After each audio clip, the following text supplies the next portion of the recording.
Bonjour, je m'appelle Thierry Ntama, du Blanc d'Inga 1, comme du Blanc d'Inga 2, le Moula du Mboa Manga, comme les gens viennent le dire. Et bien voilà, retrouvez-moi sur kabol.com. Thierry Ntama, bonjour. Bonjour. Tu viens d'arriver sur Paris après quelques heures après ta première du film Le Blanc d'Inga 2 à Yaoundé. Alors, raconte-nous un peu en quelques mots comment ça s'est passé. Ouf, quoi dire. Non, c'était, voilà, comme quelqu'un l'a si bien dit, j'étais déjà mort et quelques jours après je me suis dit, non mais c'était difficile, c'était beau, c'était passionnant. C'était passionnant, c'est-à-dire que la première, avant-première qui avait lieu à Douala-Bercy, en réalité était très attendue. Et on a eu un loupé technique, mais au mauvais moment. On avait déjà volé mon ordinateur. Dans mon ordi, effectivement, dans mon laptop, pour chercher le film. Heureusement, il n'y avait pas le film dans mon laptop.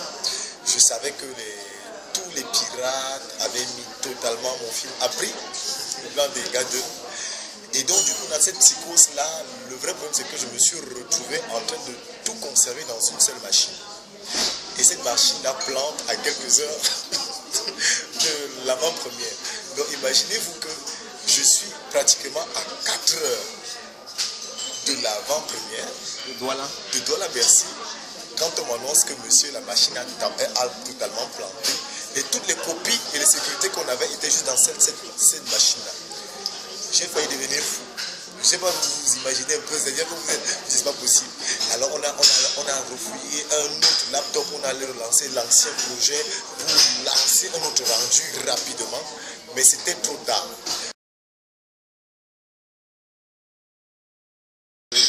Non, la machine était totalement lancée, la foule était là. Et puis nous, on avait espoir parce que la machine nous a lancé un truc de 3 heures. Donc on s'est dit, c'est pas grave. Le film commençait, le rendu finissait mathématiquement à 20h30. On s'est dit, tant qu'à faire, on a 2-3 artistes, c'était encore jouable. Mais c'était paniquant quand même déjà, parce que j'avais communiqué 20h avec ce plan. C'était dur. Et donc du coup, l'événement commence, mais beaucoup remarquent que je ne suis pas en veste et cravate, donc les gens... Et c'est comme ça donc que dans ma clé USB, je me suis rappelé que j'avais une partie du film, toute la partie France prémontée qui faisait 1h04. J'ai pris mon courage, je suis allé demander mes excuses au public qui était là.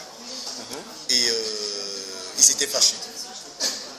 Mais je les ai proposé quand même de voir cette partie-là. De toute façon, je suis quelqu'un qui prend ses responsabilités, je ne fuis pas. Et j'étais étonné de savoir qu'ils ont beaucoup ri, ils ont beaucoup applaudi en salle, malgré le goût d'inachevé. Ils sont sortis, j'étais là pour demander à chaque personne à la sortie mes excuses, parce que je ne me défile pas, contrairement à ce qu'on a écrit. Je prends mes responsabilités. Ça fait 3 ans que je suis au Cameroun pour ça. Et voilà, comme je dis, les machines pour ralentir Thierry Ntama, elles ont du mal à ralentir la machine Tamac. Parce que je sais aussi me faire pitié, je sais aussi me mêler. Je demande une fois de plus pardon à tous ces gens-là qui attendaient énormément, d'autres qui sont partis avant même que je ne projette la moitié du film.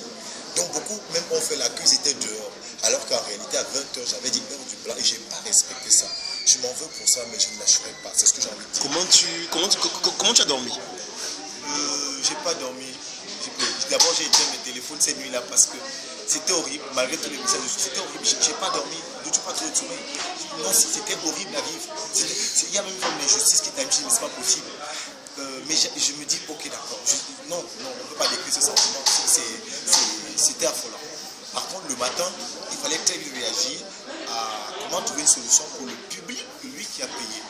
Et le lendemain matin, alors je vois un acharnement médiatique dans les réseaux sociaux. Je vois beaucoup d'artistes en plus à qui je ne souhaite pas que des problèmes un jour arrivent et qui sont montés au créneau mais avec tellement de haine, tellement de méchanceté.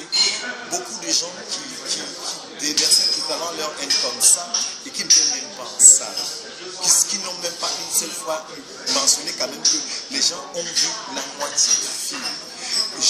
Les médias m'en voulaient, beaucoup de médias m'en voulaient, je ne vais pas les citer ici, parce qu'ils déploraient mon silence. Pourquoi je ne viens pas répondre aux gens? Et je leur disais, mais ce n'est pas une tribune. Un élève qui a mal travaillé ne se travaille pas devant les médias. Un élève qui a mal travaillé ne se travaille pas devant les parents. J'ai du respect pour les gens à qui j'ai causé du tort. Et ma priorité, c'est de réparer le tort à ceux qui ont payé. Parce que ceux qui ont bavardé, ce n'est pas ceux qui ont payé. Et donc, du coup, très vite, il fallait reprogrammer une nouvelle projection. Toutes les recettes, malheureusement ou heureusement, parce que je ne le regrette pas, ça me fait mal, mais je ne le regrette pas. Toutes les recettes qu'on a eues ce soir-là, on les a reversées immédiatement pour programmer une nouvelle projection, une nouvelle communication derrière. Alors, j'étais quand même gêné de savoir que tout le monde ne revenait que sur le fait technique, plus pour mettre l'huile sur le feu. Et je ne voyais pas les médias communiquer sur la nouvelle projection que moi j'ai faite, gratuite. Alors que je faisais une projection gratuite pour tous ceux qui étaient en salle, plus la possibilité de venir avec une personne de son choix. Je ne souhaite à personne dans ce domaine de ne pas avoir ou d'avoir un loupé technique, mais je crois qu'on le voit à l'antenne tous les jours, vous savez. Le direct à l'antenne, on voit les gens qui font le loupé tous les jours, et ça n'est pas pour autant ces gens de bonne foi qui sont talentueux et professionnels. C'était très dur pour mon équipe et moi. Je rends grâce à Dieu parce qu'il a agi de la plus belle des manières. Et on parlait de tout sauf du film. On parlait de tout sauf du film. Et on ne mentionnait pas que les gens avaient vu la moitié du film et qu'ils allaient adorer cette moitié du film. Mais mon urgence était de réparer le tort à ceux à qui moi j'ai causé le tort. Voilà pourquoi mon silence n'était vraiment pas gratuit. Parce que je ne voulais pas me tromper de combat. Je ne voulais pas répondre à la haine. Non. Et il y avait rien qui était rationnel. C'était la rumeur, les ragots. Et donc, j'étais content et heureux de savoir que, parce qu'on appelait tous ceux qui étaient en salle. Quand ils sortaient ce jour-là en salle, on appelait les numéros. On prenait les numéros. Même et nos invités, on les connaissait. Et nous savons que malgré tout, il y a ceux qui sont quand même encore déçus. Mais nous, notre boulot, c'est de chercher à les reconquérir. Vous voyez ce que je veux dire? Donc, ce qui s'est passé en réalité, c'est que finalement, le samedi, il y avait un monde fou. C'était plein à craquer. Samedi 1er novembre. Le samedi 1er novembre à Douala Bercy. Donc, je dis que dans le NEM, comme dans le BOM, c'était quand même full. C'est le plus important. Et puis, on a demandé une fois de plus pardon à ce public-là. Mais on leur a dit avant le début du film, n'oubliez jamais tout ce que Dieu fait. Ils ont adoré le film et le lendemain, on a refilé le film à Wilton, contrairement à toutes les statistiques, à Yaoundé, Wilton. Et contrairement à toutes les statistiques qui étaient données, comme quoi ce serait vite. Mais moi, j'ai vu des gens qui m'ont dit, Thierry, ne baisse pas les bras. J'ai eu des centaines de messages d'encouragement qui me donnent envie de ne pas baisser les bras. Je le dis encore, mon seul vrai contrat avec le public camerounais, c'est la qualité. Les gens ne viennent pas voir mon film parce que je suis d'une ethnie ou parce que je suis d'un tel de groupement. Non. C'est que je suis avec des gens, avec des comédiens, des techniciens qui ne sont pas payés depuis 3 ans. En 3 ans, on a fait 3 films. Je suis la route d'un ange, le blanc des gars, maintenant le blanc des gars 2. Les recettes d'un film, les gens m'ont vu galérer. Vous voyez ce que je veux dire? Les gens qui m'aiment ne m'aiment pas par hasard. C'est qu'ils me voient trimer devant eux. Ils savent que je vis en Europe, mais je rentre au pays sous le soleil avec eux. J'ai sorti les t-shirts le blanc de Yéma, j'ai fait les cahiers le blanc de Yéma.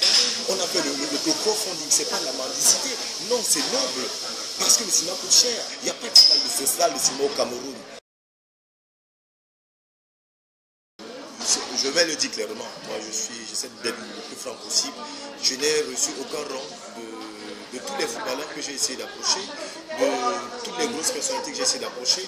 Mais je rends grâce à Dieu parce que il y a quelques mécènes qui m'ont fait des gestes. Mais ce n'étaient pas des sportifs. Ce n'étaient pas ceux vers qui j'attendais. Il y a quelques petites personnes discrètes qui m'ont fait vraiment des dons. Et vraiment, je leur dis merci beaucoup. Il y a aussi le public camerounais qui a soutenu ce projet. Moi, je le dis encore. Tous ceux qui ont fait des crédits, des transferts de crédit, je vous dis merci. C'est vous qui m'avez aidé à faire ce film-là. C'est vous qui êtes ma fierté. Je le dis encore. Le public camerounais est ma drogue et fait ma force. Vous comprenez ce que je veux dire? Donc, après, j'ai eu la chance d'avoir des comme Christine Allen en France, en Bourgogne, qui me donne tout un château. Le château coûte 2000 € la journée. Elle me donne plus de 10 jours, Christine Allen. Gratuitement. Gratuitement. Pour les séquences donc tournées en France. Pour toutes les séquences tournées en France. Je fais un big up à ma soeur Charlotte Dipanda qui a envoyé les voitures me chercher alors que j'étais bloqué en Bourgogne. Je n'avais même pas de quoi payer le transport à toute mon équipe en France. Je ne parle pas de mon équipe en France qui a travaillé bénévolement alors que même la location du matériel, les gars m'ont fait, je n'ai même pas encore fini de tout payer. Vous voyez ce que je veux dire? Mais les gars, ils m'ont fait confiance. Au Cameroun, les gars ont travaillé dur, personne n'a touché un radis pour que le film existe. Parce que moi, je parle clairement aux gens. Le cinéma au prix d'une bière, le but c'est de reconquérir d'abord le cœur du marché camerounais.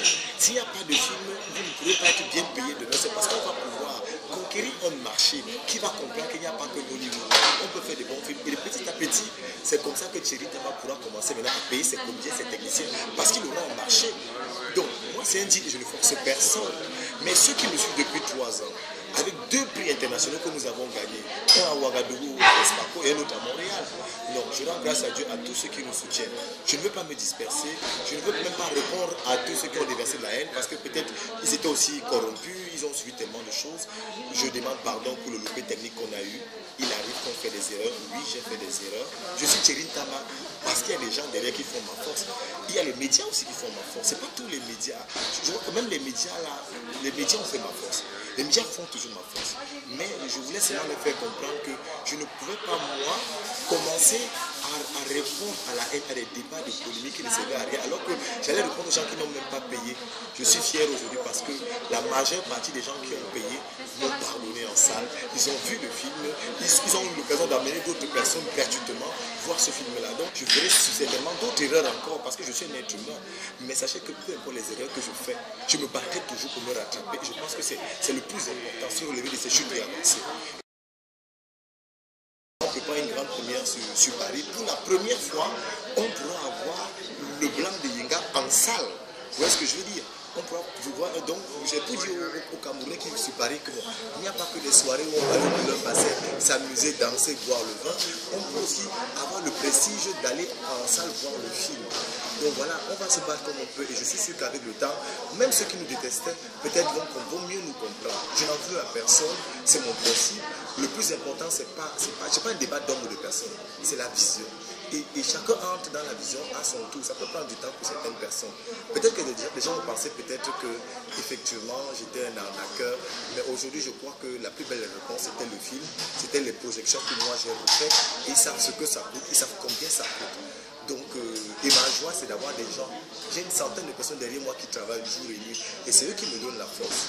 Donc voilà, moi je suis content et j'en dédie au public de Paris que bientôt, d'ici un mois au max, on aura une belle projection sur Paris et que voilà, n'hésitez pas à venir nous soutenir, on sera là et le combat continue. Merci.